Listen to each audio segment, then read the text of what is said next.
வணக்கம் வியூவர்ஸ். இன்னைக்கு நம்ம வல்பனாஸ்கா அப்படின்ற இடத்துக்கு தான் வந்திருக்கிறோம். புனித மரிய டொமினிக் மஸ்ரல்லோ பிறந்த இடமான மஸ்ரலி அப்படின்ற இடத்துலேருந்து இந்த இடத்துக்கு வரதுக்கு காரணம் என்னென்னா, அந்த வீட்டில் கொள்ளையடிக்கப்பட்டுருச்சு. வீடு முழுக்க அவர்கள் பொருட்கள் அனைத்தும் கொள்ளையடிக்கப்பட்டுருச்சு. அதனால் அவர்கள் பெற்றோர்கள் இந்த இடத்துக்கு வாழ ஆரம்பித்தாங்க.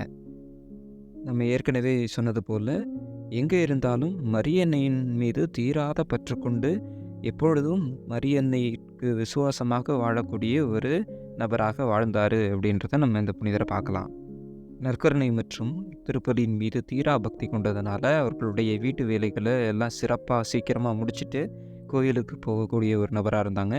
பனிக்காலத்தில் கோயிலுக்கு போக முடியாத நேரங்களில் இந்த இந்த ஜன்னல் வழியாகத்தான் ஆலயத்தை நோக்கி தனது நாளை ஆண்டவரிடம் ஒப்பு கொடுத்து தனது வாழ்நாள் முழுவதும் கன்னித்துவத்தோடு கற்பை காத்து வாழ்வேன் அப்படின்னு உறுதி கூறுறாங்க.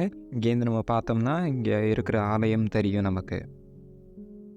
தொன் பொஸ்கோ எவ்வாறு இளைஞர்களுக்கு பல உதவிகளை செஞ்சு அவர்கள் வாழ்வில் முன்னேறணும் அப்படின்னு நினச்சி அவர்களுக்கான உதவி செஞ்சாரோ, அதே போல் இந்த புனிதரும் இளம் பெண்களுக்காக தனது வாழ்க்கையை அர்ப்பணிக்கிறாங்க.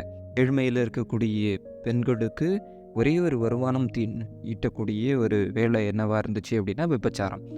இதிலிருந்து பெண்களை விடுவிக்கணும், பெண்களுக்கு ஒரு நல்ல கல்வி முறையை கொடுக்கணும், இல்லை ஏதாவது ஒரு தொழிற்பயிற்சியை உருவாக்கணும், அதன் வழியாக அவர்கள் தனது வாழ்வில் ஒரு முன்னேற்றத்துக்கு செல்வாங்க அப்படின்னு சொல்லிட்டு ஒவ்வொரு பெண்களுக்கும் இவர் தையல் தொழிலாக இருக்கலாம், இல்லை நிறைய பயிற்சிகளை கொடுத்து அவர்கள் வாழ்வில் முன்னேற்றத்துக்காக ஒரு முக்கியமான ஒரு பங்கு வகிக்கிறார்கள்.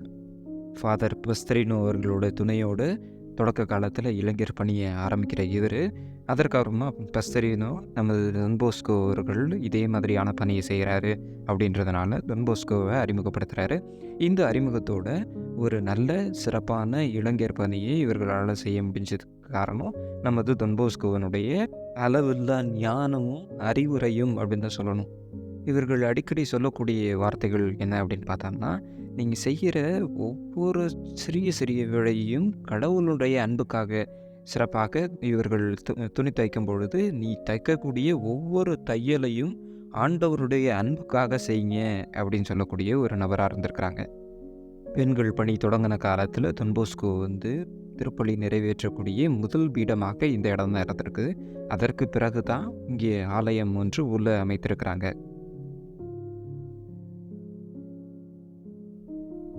இதுவும் நம்ம இந்த படத்தில் காண்பது போல தான் ஃபாதர் பஸ்திரினோ புனித மரிய மஸ்ரல்லோவை அவர்கள் பெண்களோடு அறிமுகப்படுத்துகிறத பார்க்குறோம். தனது வாழ்வின் மையமாக அன்னை மரியாளை அனைவருக்கும் அன்னையாக தருவதன் காரணமாகவும், மேலும் தமது வாழ்க்கையில் இயேசுவையும் அவருடைய தீரா பிரசன்னமான நற்கருணையையும் எப்பொழுதும் அவர்களது மத்தியில் வைத்திருக்கின்றார்கள். ஆமாம் யூஎஸ், நம்மளும் நமது வாழ்க்கையில் நடக்கக்கூடிய ஒவ்வொரு செயல்களையும் ஆண்டவருக்காக செய்வோம்.